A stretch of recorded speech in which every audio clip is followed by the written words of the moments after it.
ඔබ කවදා හෝ සිතා බැලුවද ආලෝකය පවා ගලවාගත නොහැකි ගුරුත්වාකර්ෂණ බලයක් එක් තැනක් ගැන? අද අපි කතා කරන්නේ අභ්‍යවකාශයේ අදුරු අභිරහසක් වන කළු කුහර ගැන. මේවා ඇත්තෙම කුමක්ද? ඒවා කොහොමද හටගන්නේ?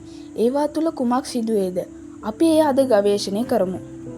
කළු කුහරයක් යනු අතිශය ඝනත්වයකින් යුත් අභ්‍යවකාශ වස්තුවක් බව අපි දනිමු. යම් තරමක තරුවත් ජීවිත කාලය අවසන් වූ විට එය බිඳ වැටි විශාල සුපර්නෝවා පිපිරීමක් ඇති කරයි. මෙම පිපිරීමෙන් පසු ඉතුරු වන්නේ අසීමිත ඝනත්වයක යුත් සිංගුලාරිටි නම් කුඩා ලක්ෂයකි. මෙම සිංගුලාරිටි වටා ඉවෙන්ට් හොරයිසන් නම් සීමාව තුළට ඇතුළු කිසිවක් ගුරුත්වාකර්ෂණයෙන් මිදියා නොහැක. ඒ වගේම අපිට විශ්වයේ හම්බ වෙන කිහිපයක් කළු කුහර වර්ග තියෙනවා. ඒවා නම් අංක 1 තාරක ස්කන්ධ කළු කුහර නැත්නම් ස්ටේඩියම් බ්ලැක් හෝල්ස්. තරු මරණයෙන් සෑදෙන මෙම කළු කුහර සූර්යයාට වඩා 20 ගුණයක් පමණ ස්කන්ධයෙන් ඇති වෙන බව සොයාගෙන තිනවා. උදාහරණ ලෙස ක්‍රීනික්ස් X1 පළමුව හඳුනාගත් කළු කුහරයද වෙනවා. අංක 2 මහා ස්කන්ධ කළු කුහර සුපර්මැසිව් බ්ලැක් හෝල්ස් ලෙස හඳුන්වනවා. ගැලැක්සි මධ්‍යයේ පිහිටෙන මෙම කළු කුහර සූර්යයාට වඩා මිලියන බිලියන ගුණයක් ස්කන්ධයක් ඇති බව සොයාගෙන තිනවා.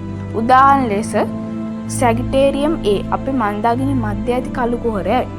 අංක 3 මධ්‍යම ස්කන්ධ කළු කුහර තාරක ස්කන්ධයට වඩා විශාල නමුත් සුපර්මැසිව් තරම් නොවේ. ඒ වගේම අපි දැන් කතා කරමු මේ කළු කුහරයක් තුළට කොහොමද ගුරුත්වාකර්ෂණයෙන් ඒට ඇදී යන්නේ කියලා. කළු කුහරයේ ගුරුත්වාකර්ෂණ බලය ඔබව ඒ තුළට ඇද ගැනීමක් සිදු කරනවා. ඉතින් මෙහිදී කාලයේ මන්දගාමී වීමක් සිදු වෙනවා. එනම් ඔබ කළු කුහරයකට ආසන්න වන විට කාලය ගතවන්නේ සෙමින්. අභ්‍යවකාශ ගමන්කාරයෙකුට වසර 100ක් ඔබට විනාඩි කිහිපයක් විය හැකිය. ඒ වගේම කළු කුහරයක් විනාශ කරන දේවල් ගැන තොරතුරු කොහෙද යන්නේ භෞතික විද්‍යාඥයන් තාමත් පැහැදිලි කිරීමට නොහැකි අභිරහසක් වී තියෙනවා. ඒ වගේම M87 කළු කුහරයේ පළමු ඡායාරූපය 2019 දී ගන්න.